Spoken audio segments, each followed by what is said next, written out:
Segundo Crônicas, capítulo 10. Roboão foi para Siquém, onde todo Israel tinha se reunido para coroá-lo rei. Jeroboão estava no Egito, onde tinha se exilado por causa de Salomão. Mas quando soube da morte de Salomão, ele voltou. Roboão reuniu-se com Jeroboão e todo o povo. Disseram a Roboão: "Seu pai foi muito severo conosco.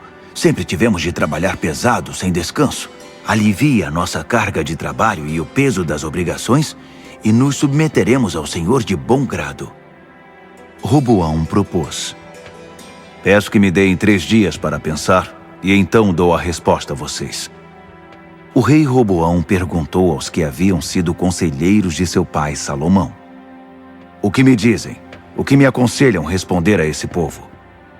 Eles responderam: "Se o Senhor quiser servir ao povo, procure entender as necessidades deles e tenha compaixão.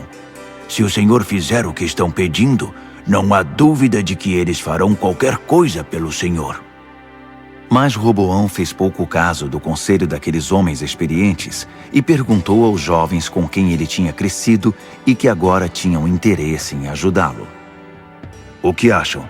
O que devo dizer a esse povo que está pedindo: alivie a carga pesada de trabalho que seu pai impôs a nós?" Seus jovens amigos responderam: "Diga a esse povo que está reclamando que seu pai foi muito severo com eles: meu dedo mínimo é mais grosso que a cintura do meu pai. Se vocês acham que a vida estava difícil no reinado de meu pai, ainda não viram nada. Meu pai castigou vocês com chicotes, mas eu vou castigá-los com correntes."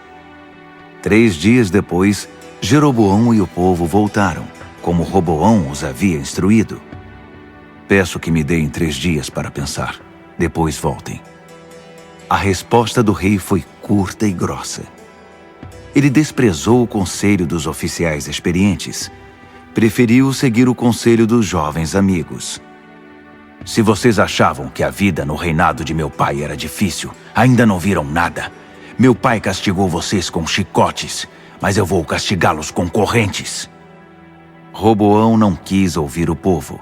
O Eterno estava por trás disso, confirmando a mensagem que ele tinha dado a Jeroboão, filho de Nabate, por intermédio de Aías, de Siló. Quando Israel percebeu que o rei não estava disposto a atender às suas reivindicações, gritaram palavras de ordem: "Já chega de Davi! Não queremos mais saber do filho de Jessé! Vamos embora, Israel! Vamos depressa! De agora em diante, Davi que vai cuidar da sua própria vida!" Com isso, o povo foi embora, mas Roboão continuou governando sobre os habitantes das cidades de Judá. O rei Roboão pediu que Adonirão, encarregado dos trabalhos forçados, fosse falar com os israelitas, mas eles o apedrejaram e ele morreu. O rei Roboão subiu no seu carro e fugiu para Jerusalém, sem perda de tempo. Assim, os israelitas se rebelam contra a dinastia de Davi e permanecem assim até hoje. Segundo Crônicas, capítulo 11. Depois de voltar a Jerusalém, Roboão convocou todos os homens de Judá e da tribo de Benjamim, 180.000 dos melhores soldados, para atacar Israel e recuperar o reino para Roboão, filho de Salomão. Nessa ocasião, veio a palavra de Deus a Semaías, homem de Deus: "Diga a Roboão, filho de Salomão, rei de Judá, a todos os moradores de Judá e de Benjamim, e a todos que estiverem com eles: o Eterno diz: não marchem para atacar seus irmãos os israelitas. Voltem todos para casa. Eu sou responsável por essa situação." Eles obedeceram à ordem do Eterno e voltaram para casa. Roboão continuou morando em Jerusalém e fortificou as cidades de Judá: Belém, Etã, Tecoa, Bet-zur, Socó, Adulão, Gate, Maressa, Zife, Adoraim, Laques, Azeca, Zorá, Aijalom e Hebrom. Essas cidades formavam o sistema de defesa de Judá e Benjamim. Ele as fortaleceu, nomeou comandantes e abasteceu-as com suprimentos de alimento, azeite e vinho. Armazenou escudos grandes e lanças em todas as cidades fortificadas, deixando-as bem protegidas. Assim, Judá e Benjamim ficaram protegidos sob seu domínio. Os sacerdotes e os levitas de todas as regiões de Israel vieram declarar seu apoio a Roboão. Os levitas deixaram seus campos e propriedades porque Jeroboão e seus filhos os dispensaram do sacerdócio do Eterno e os substituíram por sacerdotes próprios, que serviam nos lugares de sacrifício, nos quais o rei havia posto ídolos em forma de bode e de bezerro. De todas as tribos de Israel, os que estavam determinados a buscar o Eterno, o Deus de Israel, foram com os sacerdotes e os levitas para Jerusalém oferecer sacrifícios ao Deus dos seus antepassados. Com esse apoio, o reino de Judá se fortaleceu. Eles foram leais a Roboão, filho de Salomão, por 3 anos, pois seguiram os passos de Davi e de Salomão nesse período. Roboão casou-se com Maalate, filha de Jeremote, filho de Davi. Sua mãe era Abiail, filha de Eliabe, filho de Jessé. Maalate teve 3 filhos, Jeus, Semarias e Zaaão. Depois, ele se casou com Maaca, filha de Absalão, e ela teve Abias, Atai, Ziza e Selumite. Maaca era a esposa preferida de Roboão. Ele a amou mais que as outras mulheres e concubinas juntas. Ele teve 18 mulheres e 60 concubinas, que deram a ele 28 filhos e 60 filhas. Roboão escolheu Abias, filho de Maaca, para ser o chefe de seus irmãos, pois a intenção era que ele fosse seu sucessor. Ele teve a sensatez de distribuir seus filhos entre as cidades que formavam seu sistema de defesa em Judá e Benjamim. Ele os mantinha satisfeitos com um farto suprimento de comida e de mulheres. Segundo Crônicas, capítulo 12. Depois que consolidou seu reino e se fortaleceu, Roboão abandonou Deus e seus caminhos, e todo Israel seguiu pelo mesmo caminho.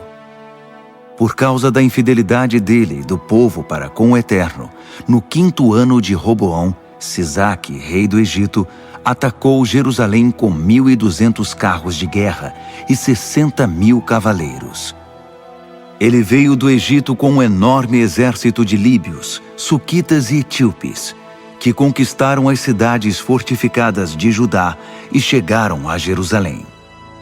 O profeta Semaías, acompanhado dos líderes de Judá, que haviam se refugiado em Jerusalém antes de Sisaque chegar, apresentou-se a Roboão e disse: Assim diz o Eterno, vocês me abandonaram, por isso estou deixando vocês nas mãos de Sisaque. Os líderes de Israel e o rei se humilharam e disseram: O Eterno é justo. Quando o Eterno viu que eles estavam arrependidos e tinham se humilhado, enviou outra mensagem por meio de Semaías: Já que eles se humilharam, não os destruirei. Minha ajuda virá em breve.